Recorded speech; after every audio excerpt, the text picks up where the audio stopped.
In a world where the scoreboard never stops flashing, where success is streamed, filtered, and fed to you 24 hours a day, it's easy to feel like you're always behind. Someone's always achieving more. Someone's always doing it faster. Someone's always living the life you're still fighting for. And before you even start your day, you're already losing a race you never signed up for. Because the world doesn't just compete anymore. It compares.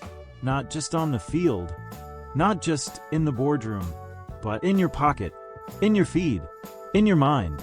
Every scroll is a highlight reel of someone else's best moments, and a silent reminder of your perceived inadequacy. You see the perfect business launch, the six-figure course creator, the shredded fitness coach, the 22-year-old driving a car you can't afford to dream about, and somewhere deep inside, a voice whispers, "You're too late. You're not enough. You'll never catch up." But that voice is a liar, because it's rooted in the oldest illusion ever sold. That success is a zero-sum game. That for someone to win, someone else has to lose. That in order to rise, someone else must fall. But real growth, true greatness, doesn't operate in that scarcity. It lives in expansion. It lives in you. Not the version trying to chase everyone else's finish line, but the version who wakes up and asks, "How do I get 1% better today?" That's the power of a growth mindset. Not just a buzzword, not just some feel-good affirmation, but a weapon, a psychological shift that turns competition into fuel, comparison into clarity, and pressure into power. Because when you stop measuring your worth by someone else's pace, you start unlocking a version of you that's not distracted, but dangerous. The kind of danger that doesn't need to prove itself, because it's too busy improving itself. This mindset doesn't fear failure. It feeds on it. It doesn't crumble under setbacks. It studies them, breaks them down, uses them as blueprints for the next breakthrough. Ask Edison. He didn't see 10,000 failed experiments. He saw 10,000 lessons that made the light bulb inevitable. Ask Jordan. Cut from his high school basketball team, turned it into fire, built the greatest. Ask Oprah. Told she was unfit for television. Now, she owns the network. They didn't rise by chasing others. They rose by mastering themselves. And that's the shift. From "why not me?" to "what's next for me?"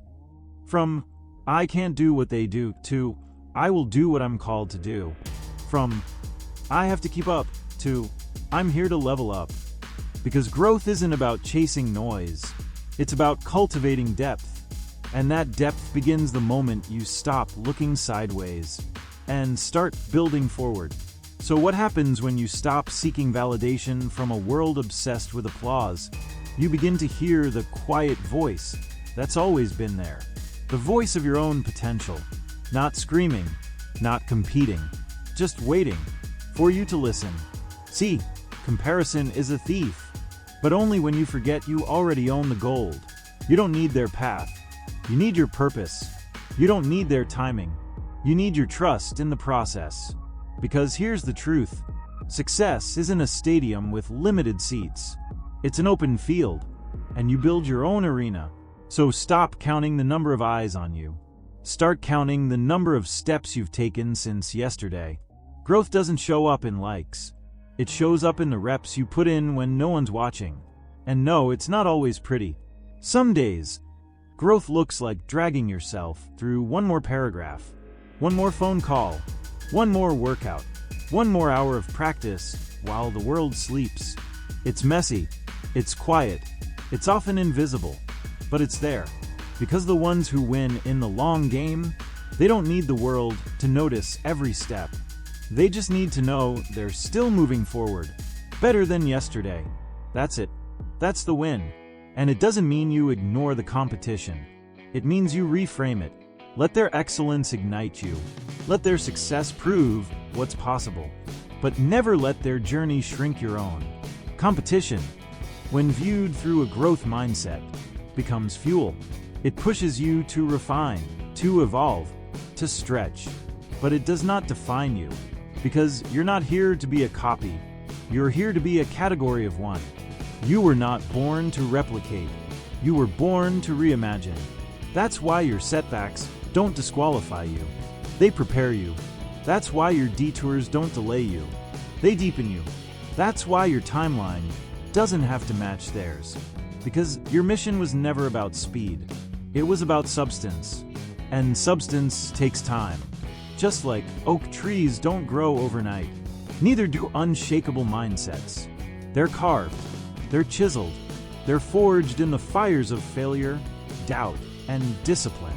So the next time you feel behind, remember, you're not behind.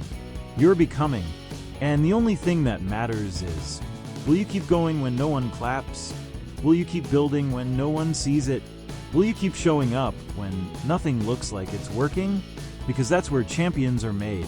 In silence, in struggle, in the space where comparison dies and character is born. So how do you build it? How do you cultivate a mindset so strong, so rooted, that it doesn't crumble in the face of someone else's highlight reel? It starts with this. Know your strengths, not the ones people applaud, the ones that fuel you in quiet. Maybe you're not the loudest voice in the room, but you're the one who listens deeper than anyone else.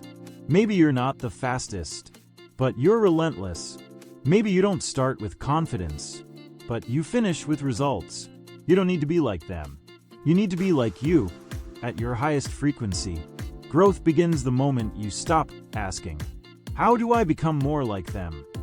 And start asking, how do I become more like me? Because your value doesn't lie in imitation. It lies in your originality. That's why the second step is this. Practice self-compassion. Be ruthless in your effort, but gentle with your progress. Speak to yourself like you would to someone you love, not with excuses, but with understanding. You're allowed to stumble. You're allowed to fall short. You're allowed to learn. Because mistakes are not proof of failure. They're proof you're in motion. And motion, no matter how messy, beats perfection standing still. So stop punishing yourself for not being further. Start honoring yourself for still being in the fight. You don't need to win every battle today. You just need to stay in the arena. Third, find guides, but not idols. Mentors, role models, teachers, people who've walked ahead, not to be worshipped, but to be learned from. Let them show you what's possible. Let them shine a light on the path. But never forget, your path is still your own. Because the goal isn't to follow perfectly, it's to evolve authentically. So you gather tools. You gather insights. You gather lessons. And then you build something that's never been built before. You. Not the edited version. Not the version shaped by approval. But the real you, powered by growth, sharpened by discipline, and unstoppable by comparison. That's how you rise, not by chasing what they have, but by cultivating who you are. And once you do that, once you lock in on your own rhythm, your own development, your own growth curve, you become untouchable. Because while the world is busy comparing metrics, you're busy creating momentum. And momentum doesn't need applause. It just needs direction. So let it be known. In a world that races to compete, you chose to grow. You chose to wake up and ask, who am I becoming? Not, who am I beating? You chose depth over speed, substance over image, mastery over noise. And that decision, that quiet, relentless decision to keep showing up for your own evolution, it separates the ones who burn out from the ones who break through. Because you're no longer chasing timelines that don't belong to you. You're writing one that's authentically yours. And yes, there will be days you feel behind. Days where their success feels louder than your silence. But remember, the tallest trees take the longest to root. And you're not growing for applause, you're growing for impact. So when the scroll gets heavy, when the competition feels too loud, when your mind starts measuring your worth by someone else's metrics, pause, breathe, return to yourself. Remember the truth. You are not behind. You are not late. You are not less. You are becoming, and that becoming is sacred. Every small win matters. Every lesson shapes you. Every setback humbles you. Every step counts. So keep building, keep believing, keep becoming, because the world doesn't need more copies. It needs more people like you, rooted, resilient, rising with purpose, not to impress, but to impact. And if you remember that, if you hold that truth in the quiet moments when doubt creeps in, you'll never lose yourself again in the noise. You'll grow beyond it. You'll rise because of it. And you'll leave a trail behind, not of competition, but of inspiration.